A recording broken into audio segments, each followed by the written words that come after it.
Ada seller jual powerbank 30,000 mAh ni menekan-nekan. Kita buat harga promosi wak. Kita jual 10 unit je wak. 1, 2, 3, let's go.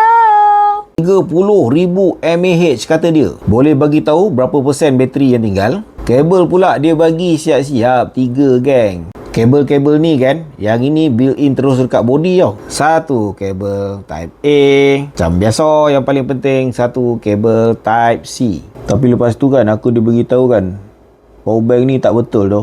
Sebelum ni yang dia claim 30,000 mAh, sebenarnya tak sampai pun 30,000 mAh.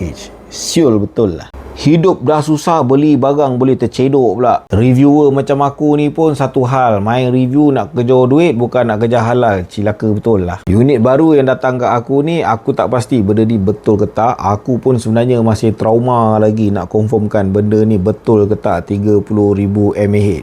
Aku ambil juga dia ni sebab aku nak ada satu warna kuning. Tu je geng. Aku ambil ilham dari warna tempat parang aku dia. Bila ada warna-warna striking sikit-sikit, nampak dia pop. Korang rasa benda ni betul ke tak? Letakkanlah dekat komen.